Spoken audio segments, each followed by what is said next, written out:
यहाँ सिंबल दिया गया है और इसका वैलेंसी लिखना है। ये लिखते हैं जैसे सोडियम। एक बार बता दें कि वैलेंसी का केमिस्ट्री में बहुत बड़ा रोल है किसी कंपाउंड को सही तरीक़े से लिखने के लिए। यदि वैलेंसी नहीं याद रहे तो हम सही कंपाउंड नहीं बना सकते हैं, नहीं लिख सकते हैं। हम लोग पहले इसका वैलेंसी लिख लेते हैं, इसके बाद 2-4 कंपाउंड बना के देखते हैं। जैसे सोडियम का वैलेंसी कितना होगा 1। हाइड्रोजन पॉजिटिव में रहे, निगेटिव में रहे, हाइड्राइड में रहे तो 1। पोटेशियम का 1, कैल्शियम 1, ब्रोमीन का 1, आयोडीन का 1, फ्लोरीन का 1। अब यहाँ देखिए 2 चीज़ है, क्यूप्रस और क्यूप्रिक। यदि क्यूप्रस रहता है तब 1 और क्यूप्रिक रहता है तब 2। एमोनियम का वैलेंसी होगा 1। मर्क्यूरस का वैलेंसी 1 और यहाँ मर्क्यूरिक है तो इसका वैलेंसी 2। यहाँ देखिए 3 चीज़ है। एक तो इधर है नाइट्राइड, इसके स्पेलिंग में लास्ट में क्या होगा आइड, इसमें क्या होगा आइट और इसमें होगा एट। यानी कि नाइट्राइट में होगा 1, नाइट्रेट में भी 1 और हाइड्रोक्साइड में 1।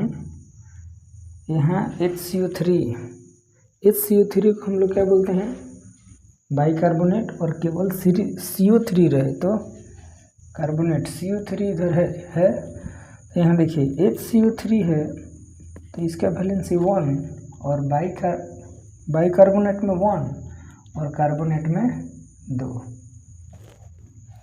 अब यहाँ भी 3 चीज़ है, HS है, HSO3 और HSO4। इसके नाम में देखिएगा जैसे हाइड्रोजन है तो हाइड्रोजन तो है ही सभी में, S से सल्फाइड होगा, यहाँ S से सल्फाइट, और SO4 है, SO3 है तो सल्फाइट। लास्ट के 3 अक्षर देखिए, ये हो गया सल्फेट।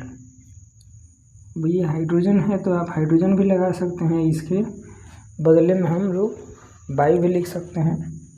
तो इसका वैलेंसी 1, इसका भी वैलेंसी 1 और हाइड्रोजन सल्फेट का भी वैलेंसी 1। ठीक है।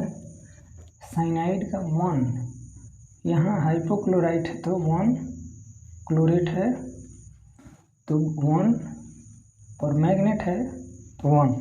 यानी कि इतना सबका वैलेंसी लगभग यहाँ तक 1 आया है। यहाँ पे 2 कैल्शियम की वैलेंसी 2, जिंक की वैलेंसी भी 2, बेरियम की वैलेंसी 2। अब यहाँ फेरस और फेरिक का बात आता है।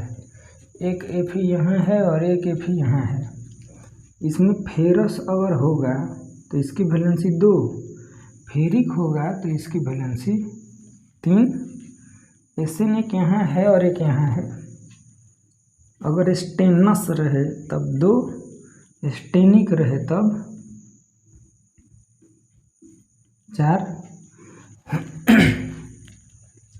अब देखिए सल्फेट का वैलेंसी 2, सल्फाइड का वैलेंसी भी 2 और 22 और क्या है सल्फाइड। समझिए कि यहाँ हम लोगों ने लिखा है और इसी को हम लोग यहाँ पे लिख दें, जैसे सल्फाइड है, सल्फाइट है, सल्फेट है, तो इसका भी वैलेंसी 2। ठीक। थायोसल्फेट का 2, यहाँ ऑक्साइड है तो 2, परऑक्साइड है तो 2, यहाँ क्रोमेट है तो 2, डाइक्रोमेट है तो भी 2। अब इसमें थोड़ा सा अंतर देखिए, यहाँ पे नाइट्राइड है, यहाँ पे नाइट्राइट और नाइट्रेट था तब 1, यहाँ पर इसकी वैलेंसी हो जाएगी 3, क्रोमियम की वैलेंसी 3, एल्युमिनियम की वैलेंसी 3। इस सब को बिना याद किए हुए हम लोग आगे नहीं बढ़ सकते हैं। क्यों इतना ज़रूरी है, हम लोग इसके बाद कंपाउंड 2-3 बना के देख लेंगे। यहाँ पे देखिए P है तो फॉस्फाइड, यहाँ PO4 है तो फॉस्फाइट और इसमें फॉस्फेट। तो इस सभी का वैलेंसी कितना होगा 3। यहाँ सिलिका का वैलेंसी 2। अब यहाँ देखिए 3 चीज़ है, 2 चीज़। अगर स्टेनस रहे, ये कहाँ से लिख दिया यहाँ पर, स्टेनस और स्टेनिक। स्टेनस रहे तो 2, स्टेनिक रहे तो 4।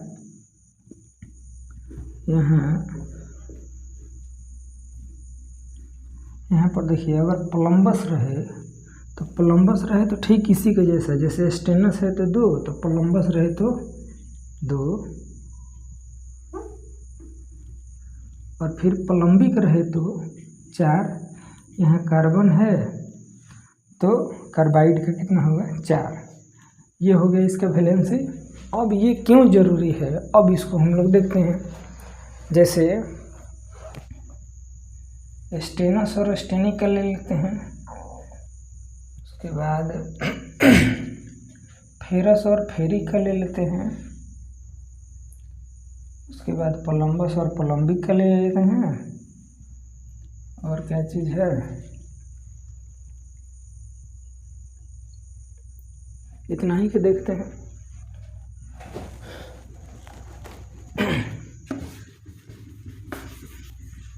अब देखिए जैसे कुछ इधर चलते हैं, उसके बाद इधर लेते हैं NaCl। हम लोग तो NaCl लिखते हैं, अगर NaCl2 लिखें तो क्या सही है, ये वैलेंसी बताएगा। जैसे सोडियम का वैलेंसी कितना होगा और क्लोरीन का वैलेंसी कितना होगा। तो सोडियम का वैलेंसी 1, क्लोरीन का वैलेंसी 1। वैलेंसी एक्सचेंज होता है कंपाउंड बनाने में, यानी कि वैलेंसी अगर पूछा जाए तो जस्ट उसके बगल वाला बताइएगा। तो यहाँ हम लोग क्या लिख सकते हैं, Na1 और Cl1, तो 1 1 हटा भी दीजिए, क्या हो गया NaCl। अब यहाँ CaCl2 या MgCl2 हम लोग क्यों लिखते हैं, केवल हम लोग MgCl लिखें तो ये सही है कि नहीं। तो वैलेंसी हम लोग इसका देखते हैं Mg और Cl। Mg का वैलेंसी 2 और Cl का वैलेंसी 1, इसका वैलेंसी इसके पास और इसका वैलेंसी इसके पास, ठीक। अब ये Mg के पास 1 लिख दीजिए और क्लोरीन के पास 2 लिख दीजिए। 1 नहीं भी लिखिए तो भी चलेगा। अब हो गया MgCl2। अब समझ में आ रहा है क्यों हम लोग MgCl2 लिखते हैं। अब इसमें एक हाइड्रोक्साइड का लिख लीजिए, जैसे कैल्शियम और सोडियम हाइड्रोक्साइड और कैल्शियम हाइड्रोक्साइड। देखिए सोडियम का वैलेंसी 1 और हाइड्रोक्साइड का भी वैलेंसी 1, इसका वैलेंसी इसके पास और इसका वैलेंसी इसके पास, ये दोनों जहाँ रहेंगे कंबाइंड रहेंगे। सोडियम और हाइड्रोक्साइड इस तरह लिख सकते हैं। अब कैल्शियम और हाइड्रोक्साइड को हम लोग कैसे लिखेंगे, कैल्शियम का वैलेंसी 2 और हाइड्रोक्साइड का वैलेंसी 1, इसका वैलेंसी इसके पास, इसका वैलेंसी इसके पास।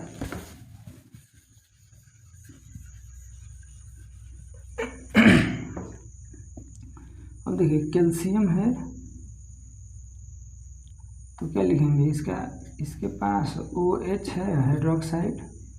अगर केवल हम इसी तरह लिख दें 2, तो इसका मतलब क्या है, कैल्शियम 1 है, हाइड्रोजन 2 और ऑक्सीजन 1, जब रहेगा तब साथ में ही रहेगा, तो इसीलिए हम लोग से कैल्शियम हाइड्रोक्साइड को इस तरह लिखते हैं।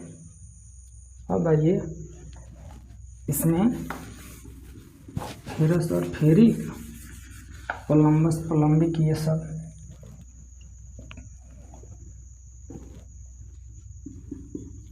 FeCl, Fe, इसका वैलेंसी अगर 2 रहे तो इसका वैलेंसी तो 1 होता ही है, इसका वैलेंसी इसके पास और इसका वैलेंसी इसके पास। अब देखिए हम लोग क्या लिख सकते हैं, FeCl2, तो ये हो गया। अगर ये किसका वैलेंसी है 2, इसका वैलेंसी है, पूछा जाए कि FeCl2 में Fe का वैलेंसी कितना, तो 2, तो ये हो गया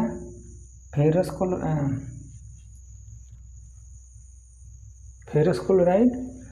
और ये इसी तरह हम लोग यहाँ अगर इसका वैलेंसी इसके पास, इसका वैलेंसी इसके पास, FeCl, Fe के पास 1 और Cl के पास 3, तो हम 1 हटा भी देंगे, 3 रहने देते हैं।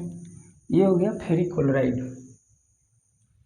उसी प्रकार हम लोग लिख सकते हैं SnCl2 तो स्टेनस क्लोराइड, और SnCl4 लिखेंगे तो स्टेनिक क्लोराइड।